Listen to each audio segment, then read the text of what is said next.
Welcome to The Explainer. Today, we're going to tackle a huge question.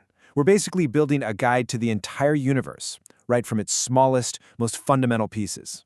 So if you could just keep zooming in on, well, anything, past the molecules, past the atoms, all the way past the protons and neutrons inside, eventually you get to this incredible zoo of tiny fundamental particles. And by fundamental, we mean particles that, as far as we know, aren't made of anything else. So, how do we make sense of all this particle zoo? Well, lucky for us, physicists have this incredible theory that explains how all these fundamental particles work and interact with each other. It's called the Standard Model, and it's pretty much the best recipe book we have for how the universe works at its most basic level. Okay, so here's our game plan for today. First, we'll get the big picture view. Then we're going to meet the particles that actually make up stuff, matter. After that, we'll dive into the fundamental forces, see how they're carried, meet one really special particle, and wrap up with the one big mystery the model hasn't solved yet. All right, let's kick things off with the 10,000-foot view. Every single one of these fundamental particles, every single one in that zoo, falls into one of two big categories. And yeah, when we say elementary, we are not kidding. These are the absolute indivisible building blocks. You just can't break an electron or a quark into anything smaller. That's it. They're the most basic ingredients you can get. So what are these two groups? They're called fermions and bosons. And honestly, the best way to think about it is like a cosmic Lego set. The fermions, those are your bricks. They build up all the matter we can see and touch. You, me, the planets, stars, everything. And the bosons, well, they're the glue. They're the particles that carry the forces, and they basically tell the bricks how to stick together and interact. Okay, so let's dig a little deeper into those bricks we just talked about.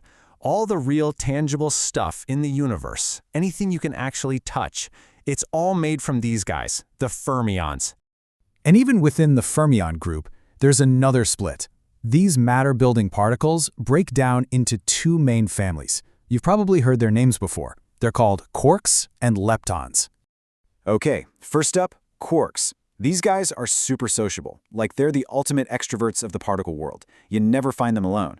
They always hang out in groups to form bigger particles like the protons and neutrons that are packed inside an atom's nucleus. And as you can see, they come in 6 different flavors, sorted into 3 generations, each one heavier than the last. All right, so if quarks are the sociable ones, leptons are kind of the introverts. The most famous lepton, of course, is the electron, the little particle that zips around the nucleus in every atom. Just like quarks, you get 6 leptons in 3 generations. But here's the key difference. They don't feel the strong force at all. And that means they're perfectly happy to exist all by themselves. Now, this is a really, really important idea. See those second and third generations of heavier particles? Well, they are incredibly unstable. They decay into their lighter, first-generation cousins in just a blink of an eye. And honestly, that's why our world is stable. It's why everything exists as we know it. If those heavy guys stuck around, the simple, stable atoms that make up you and me and literally everything else, they might never have formed in the first place.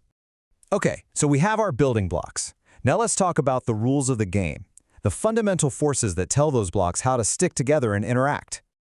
So there are 4 fundamental forces or interactions that run the entire universe. You've got the strong nuclear force, which is, well, it's the strongest by far, but it only works over teeny tiny distances. And then on the complete opposite end of the spectrum, you have gravity, which is unbelievably weak, but its reach is infinite. Each one of these has its own job, its own strength, and its own scale. So how does a force, work? How does one particle tell another one to move? Well, it's all about messenger particles. Each of those 4 forces has a corresponding messenger, a boson, that literally carries the force from one particle to another. It's like they're passing notes back and forth to say, hey, push, or hey, pull. First up, the big one, the strong force. You can think of this as the universe's most powerful superglue. It's what binds quarks together inside protons and neutrons, and then it holds those together to make the nucleus of an atom. But here's the catch. It's super strong, but only over incredibly short distances. Step back a little and it vanishes. And the messenger for this force? It's carried by a boson with the perfect name for the job, the gluon. Get it? Glue on? All right, next up is the electromagnetic force. Now, this is one we're all pretty familiar with, even if we don't realize it. It's what holds electrons in their orbits around atoms, and it governs pretty much everything from electricity and magnetism to the very light that's letting you see everything right now. And the messenger for this one, it's the photon, which is literally a particle of light. Okay, the weak force. This one's a little trickier, a bit more subtle. Its main claim to fame is that it allows particles to change their identity, to morph from one type into another. This is the process behind radioactive decay, and it's absolutely essential for how our sun burns fuel and shines. So who carries this force? It's mediated by two really chunky particles, the W and Z bosons. And actually, their huge mass is exactly why the weak force is so weak and has such a short range. They're just too heavy to travel very far. All right, now we get to a really special, kind of weird piece of the puzzle. We're talking about a boson that is totally different from the others. Why? Because it doesn't carry a force. Of course, we're talking about the famous Higgs boson.